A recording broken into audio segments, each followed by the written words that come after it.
শুধু ভোটদানের হারে নয়, বিধানসভা নির্বাচনের প্রথম দফায় রেকর্ড হলো ভোটার সংখ্যাতেও। প্রথম দফায় ভোট হয়েছে 16টি জেলায়। এসআইআর এর পর এই জেলাগুলিতে 2021-এর তুলনায় ভোটারের সংখ্যা কমেছে 17 লক্ষ। অথচ প্রথম দফায় 2021-এর তুলনায় প্রায় 18 লক্ষ বেশি ভোট পড়েছে। বৃহস্পতিবার প্রথম দফার ভোটে পশ্চিমবঙ্গের রেকর্ড করেছে ভোটদানের হার। তবে শুধু ভোটদানের হারেই নয়, ভোটার সংখ্যাতেও রেকর্ড তৈরি হয়েছে। বৃহস্পতিবার কার্যত উৎসবের মেজাজে ভোট দিয়েছেন ভোটাররা। স্বাধীনতার পর পশ্চিমবঙ্গে রেকর্ড ভোট পড়েছে 92.35%। 96% বা তার বেশি ভোট পড়েছে 10টি বিধানসভা আসনে। চুরমার হয়ে গেছে পুরনো সব রেকর্ড। ঐতিহাসিক ভোট হয়েছে পশ্চিমবঙ্গে। बीजेपी की विजय विशाल भी हो, निर्णायक भी हो। बंगाल में विकास का नया युग पूरी ताकत से आए। अब 29 अप्रैल को ये काम आपको करना है।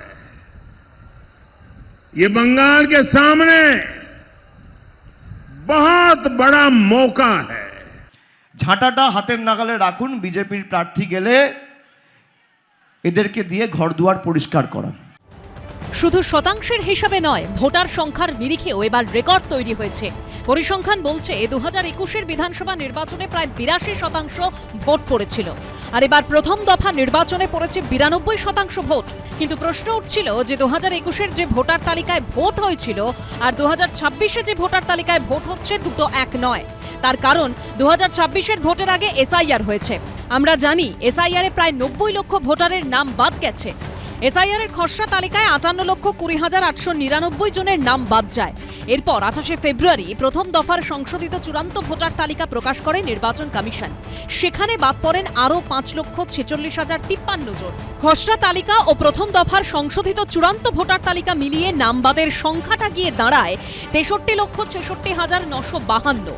এরপর সাপ্লিমেন্টারি তালিকায় অবৈধ বলা হয় 27,16,393 জনকে। ফলে 90,83,345 জনের নাম বাদ পড়েছে।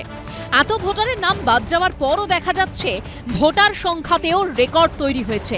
পরিসংখ্যান বলছে প্রথম দফায় যে 16টি জেলায় বৃহস্পতিবার ভোট হলো, 2021-এ সেই জেলাগুলিতে মোট ভোটার ছিলেন প্রায় 3,78,00,000। আর তার মধ্যে 2021-এ 16টি জেলায় ভোট দিয়েছিলেন 3,15,00,000 ভোটার। এসআইআর এর জেরে জেলাগুলিতে 2021-এর তুলনায় এবার ভোটার ছিল 17 লক্ষ কম। মোট ভোট বাড়ার বদলে এসআইআর এর জেরে 5 বছর পরেও কমেছে ভোটার। তা সত্ত্বেও এবার 2021-এর তুলনায় ভোট দিয়েছেন প্রায় 18 লক্ষ বেশি ভোটার। তৃণমূল কংগ্রেসের পক্ষে ভোট পড়েছে এবং আমরা প্রায় 125 থেকে 135টা সিটে লিড করার জায়গায় চলে গিয়েছি। বিজেপি বা বিরোধীরা একটা যে ন্যারেটিভটা দেওয়ার চেষ্টা করছে সেটা বাস্তবসম্মত নয়। বাঙালি একমাত্র তার বিশ্বাসযোগ্য বিকল্প হিসেবে ভারতীয় জনতা পার্টিকে খুঁজে পেয়েছে, যারা কিনা ফিশ ফ্রাই বা কপি খেয়ে তাদের দায়িত্ব শেষ করে ফেলেনি।